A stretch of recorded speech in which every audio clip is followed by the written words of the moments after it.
Hello, you lovely internet people. I finally have some time before I have to do my English homework and all that other stuff for school. Now, I have time to make a video finally. I couldn't make one on Wednesday. I was way too busy. Busy today still, but I needed time to make a video. So here's your video. The AMD Radeon R9 Nano came out today, September 10th, 2015. Now for you, as you're seeing, this is September 11th, so technically it came out yesterday, but we're just not going to regard that, and we're just going to talk about this card. Now obviously, I do not have the physical card or review sample or any of that, because I'm a teeny tiny channel that has absolutely nothing.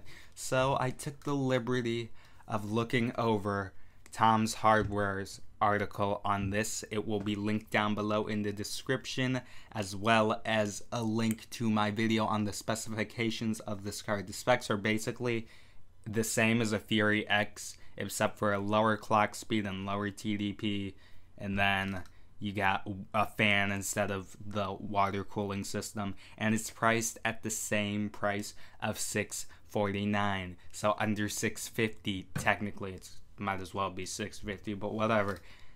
Okay, so this is advertised as a class, in its own. Oh my gosh, how can I not read this? The text is right here. This is advertised as in a class of its own, and it kind of is. It's a flagship ITX card. That's weird to think about. Now, if we look at the benchmarks provided by Tom's Hardware, and who is this guy? Igor. Hopefully I didn't massacre his name. Then we see here that in most cases, the R9 Nano does its job of beating out the Gigabyte GTX 970 Mini. Obviously, even overclocked, it beats it out without even being overclocked. That's actually kind of interesting.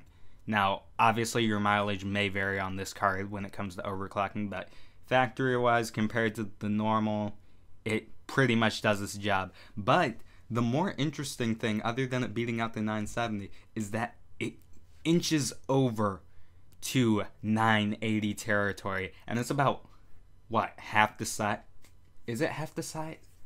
Half or a third of the size of the 980. So that's just like weird to think about. This tiny little card, the size smaller than, no wait, a little bigger than your phone, or maybe a calculator. I don't know what size to compare it to. It's as big as my capture card, probably. A little thicker, probably.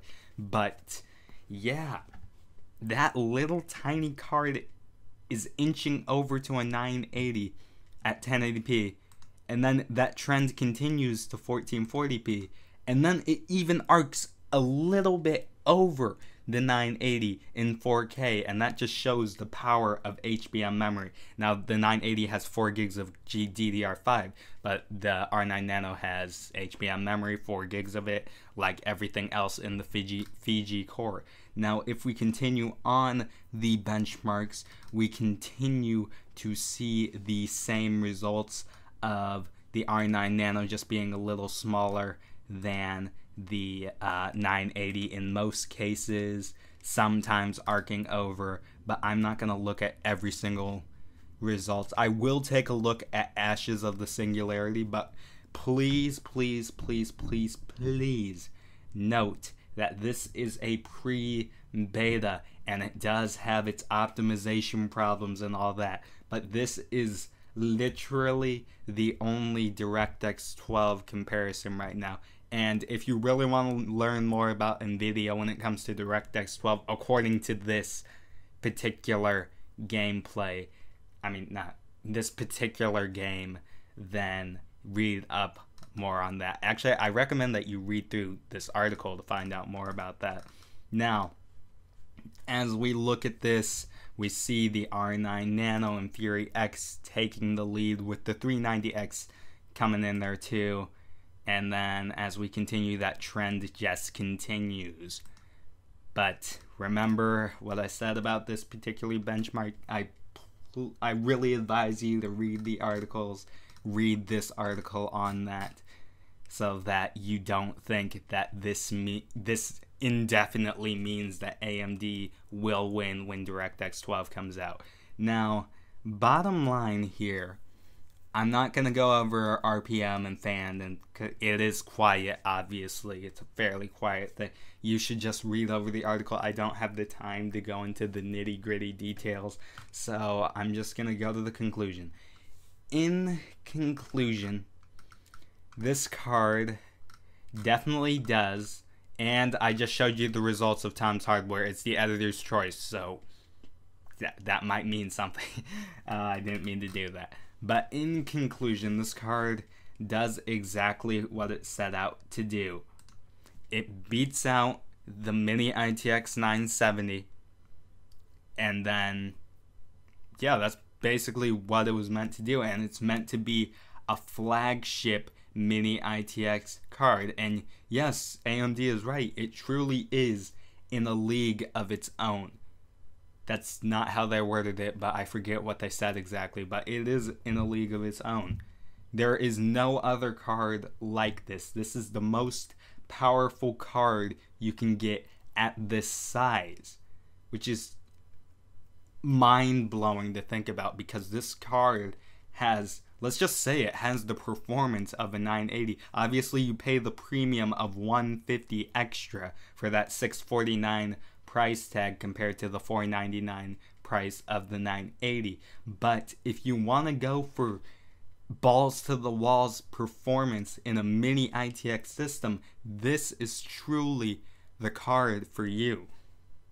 Now, obviously, you could go with that Mini 380, but that performance is nothing compared to this. The 970 performance is nothing compared to this.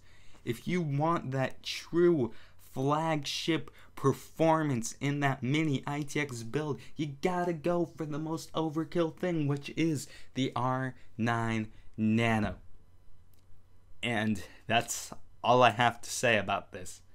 This card is amazing for its size.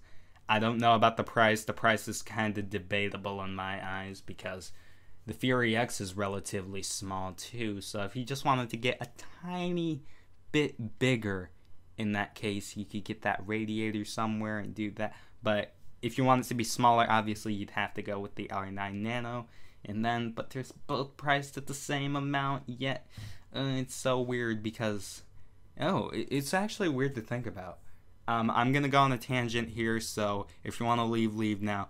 It's actually kind of weird to think about because, if I'm not mistaken, the Fury is more powerful than the 980. Yet the R9 Nano is under the 980. And then the Fury X is under the 980 Ti, except for in 4K and stuff like that, because HBM memory. It's weird to think about that. A card that's priced higher than a card that's better than it. But again, you're paying the premium for the size and all that good stuff. So in the end, it is all good here. This is a great card. Now, like if you like, dislike if you dislike. Leave a comment letting me know why you like or dislike respectively. I understand if you dislike, because I didn't actually say too much, really, because I don't have the actual card. But I advise you to read this review, definitely.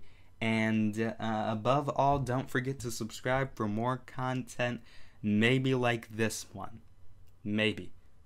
I can't wait till Skylake laptop processors come out, because then I can talk about that. That's going to be so delicious. I mean, excuse me.